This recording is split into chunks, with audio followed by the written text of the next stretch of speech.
باب نمبر 10 معجزات اور کرامات۔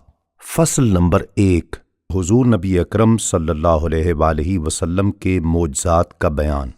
حدیث نمبر 695 متفق علیہ روایت ہے جس کے الفاظ امام مسلم کے ہیں۔ حضرت عبداللہ بن مسعود رضی اللہ تعالیٰ عنہ روایت کرتے ہیں کہ چاند کے 2 ٹکڑے ہونے کا واقعہ حضور نبی اکرم صلی اللہ علیہ وآلہ وسلم کے عہد مبارک میں پیش آیا۔ ایک ٹکڑا پہاڑ میں چھپ گیا اور ایک ٹکڑا پہاڑ کے اوپر تھا، تو رسول اللہ صلی اللہ علیہ وآلہ وسلم نے فرمایا، اے اللہ تعالی تو گواہ رہنا۔ اور حضرت انس بن مالک رضی اللہ تعالیٰ عنہ سے مروی ایک روایت میں ہے کہ اہل مکہ نے حضور نبی اکرم صلی اللہ علیہ وآلہ وسلم سے معجزہ دکھانے کا مطالبہ کیا، تو آپ صلی اللہ علیہ وآلہ وسلم نے انہیں 2 مرتبہ چاند کے 2 ٹکڑے کر کے دکھائے۔ حدیث نمبر 696 متفق علیہ روایت ہے۔ حضرت انس رضی اللہ تعالیٰ عنہ روایت کرتے ہیں کہ ایک شخص حضور نبی اکرم صلی اللہ علیہ وآلہ وسلم کی خدمت اقدس میں حاضر ہوا۔ آپ صلی اللہ علیہ وآلہ وسلم مدینہ منورہ میں خطبہ جمعہ ارشاد فرما رہے تھے۔ اس نے عرض کیا، یا رسول اللہ، بارش نہ ہونے کے باعث قحط پڑ گیا ہے، لہٰذا اپنے رب سے بارش مانگیے۔ تو آپ صلی اللہ علیہ وآلہ وسلم نے آسمان کی طرف نگاہ اٹھائی اور ہمیں کوئی بادل نظر نہیں آ رہا تھا۔ آپ صلی اللہ علیہ وآلہ وسلم نے بارش مانگی تو فوراً بادلوں کے ٹکڑے آ کر آپس میں ملنے لگے، پھر بارش ہونے لگی، یہاں تک کہ مدینہ منورہ کی گلیاں بہہ نکلیں اور بارش متواتر اگلے جمعہ تک ہوتی رہی۔ پھر وہی یا کوئی دوسرا شخص کھڑا ہوا اور عرض کیا، جبکہ حضور نبی اکرم صلی اللہ علیہ وآلہ وسلم خطبہ ارشاد فرما رہے تھے، یا رسول اللہ، ہم تو غرق ہونے لگے، لہٰذا اپنے رب سے دعا کیجئے کہ اس بارش کو ہم سے روک دے۔ آپ صلی اللہ علیہ وآلہ وسلم مسکرا پڑے اور دعا کی، اے اللہ، ہمارے ارد گرد برسا اور ہمارے اوپر نہ برسا۔ ایسا 2 یا 3 مرتبہ فرمایا، سو بادل چھٹنے لگے اور مدینہ منورہ کی دائیں بائیں جانب جانے لگے، چنانچہ ہمارے ارد گرد کھیتوں اور فصلوں پر بارش ہونے لگی، ہمارے اوپر بند ہو گئی۔ یوں ہی اللہ تعالی اپنے نبی کی برکت اور ان کی قبولیت دعا دکھاتا ہے۔ حدیث نمبر 697 متفق علیہ روایت ہے۔ حضرت عبداللہ بن عباس رضی اللہ تعالی عنہما فرماتے ہیں کہ ایک مرتبہ حضور نبی اکرم صلی اللہ علیہ وآلہ وسلم کے عہد مبارک میں سورج گرہن ہوا اور آپ صلی اللہ علیہ وآلہ وسلم نے نماز کسوف پڑھائی۔ صحابہ کرام نے عرض کیا، یا رسول اللہ، ہم نے دیکھا کہ آپ نے اپنی جگہ پر کھڑے کھڑے کوئی چیز پکڑی، پھر ہم نے دیکھا کہ آپ کسی قدر پیچھے ہٹ گئے۔ حضور نبی اکرم صلی اللہ علیہ وآلہ وسلم نے فرمایا، مجھے جنت نظر آئی تھی، میں نے اس میں سے ایک خوشہ پکڑ لیا، اگر اسے توڑ لیتا تو تم رہتی دنیا تک اسے کھاتے رہتے اور وہ ختم نہ ہوتا۔ حدیث نمبر 698 صحیح بخاری میں حضرت جابر بن عبداللہ رضی اللہ تعالی عنہما فرماتے ہیں کہ حدیبیہ کے دن لوگوں کو پیاس لگی۔ حضور نبی اکرم صلی اللہ علیہ وآلہ وسلم کے سامنے پانی کی ایک چھاگل رکھی ہوئی تھی۔ آپ صلی اللہ علیہ وآلہ وسلم نے اس سے وضو فرمایا۔ لوگ آپ صلی اللہ علیہ وآلہ وسلم کی طرف جھپٹے تو آپ صلی اللہ علیہ وآلہ وسلم نے فرمایا، تمہیں کیا ہوا ہے؟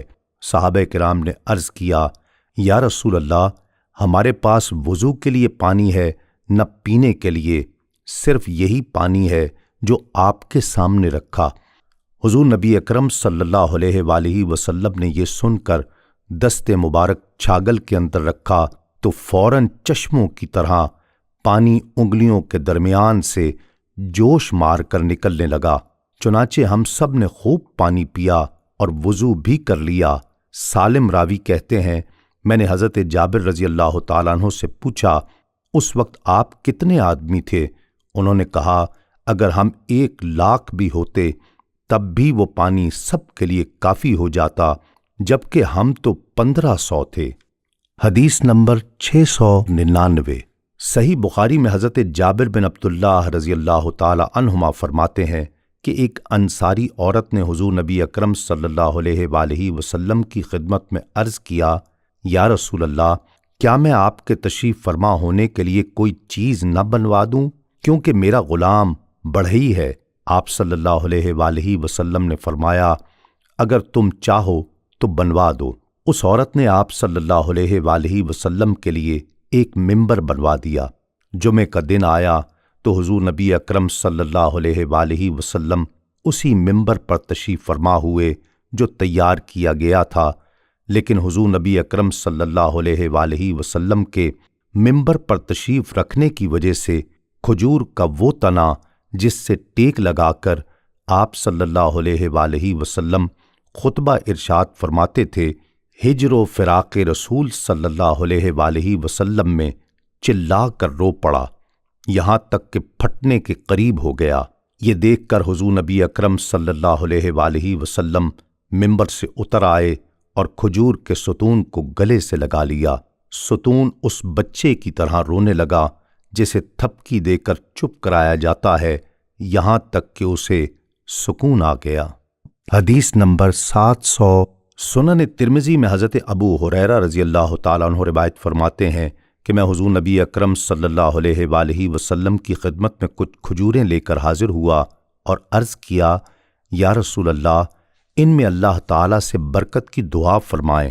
حضور نبی اکرم صلی اللہ علیہ وآلہ وسلم نے انہیں اکٹھا کیا اور میرے لیے ان میں دعائے برکت فرمائی، پھر مجھے فرمایا، انہیں لے لو اور اپنے اس توشہ دان میں رکھ دو، اور جب انہیں لینا چاہو تو اپنا ہاتھ اس میں ڈال کر لے لیا کرو، اسے جھاڑنا نہیں۔ سو میں نے ان میں سے اتنے یعنی کئی وسق، ایک وسق 240 کلوگرام کے برابر ہوتا ہے، کھجوریں اللہ تعالیٰ کے راستے میں خرچ کیں۔ ہم خود اس میں سے کھاتے اور دوسروں کو بھی کھلاتے، کبھی وہ توشہ دان میری کمر سے جدا نہ ہوا، یعنی کھجوریں ختم نہ ہوئیں، یہاں تک کہ جس دن حضرت عثمان رضی اللہ تعالیٰ عنہ شہید ہوئے تو وہ مجھ سے کہیں گر گیا۔ حدیث نمبر 701۔ صحیح بخاری میں حضرت عبداللہ بن مسعود رضی اللہ تعالیٰ عنہ سے روایت ہے کہ ہم تو معجزات کو برکت شمار کرتے تھے، تم انہیں خوف دلانے والے شمار کرتے ہو۔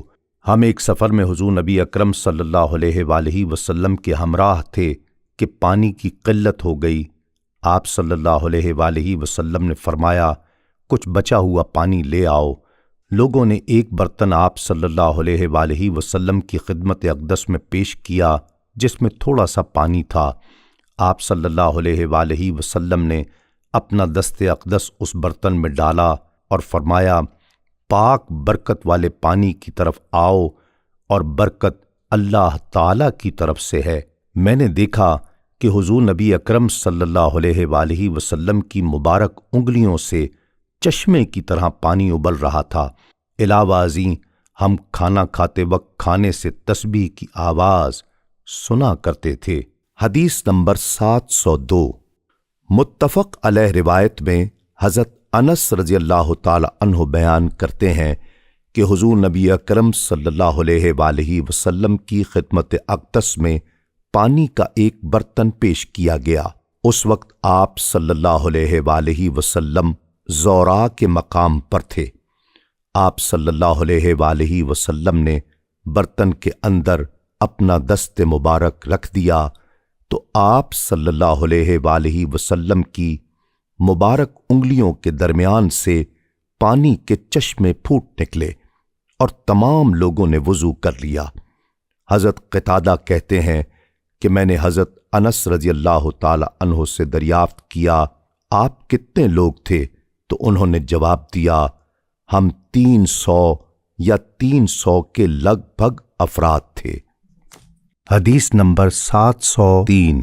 صحیح بخاری میں حضرت براء بن عازب رضی اللہ تعالیٰ عنہ فرماتے ہیں کہ واقعہ حدیبیہ کے روز ہماری تعداد 1400 تھی۔ ہم حدیبیہ کے کنویں سے پانی نکالتے رہے یہاں تک کہ ہم نے اس میں پانی کا ایک قطرہ بھی نہ چھوڑا۔ صحابہ کرام پانی ختم ہو جانے سے پریشان ہو کر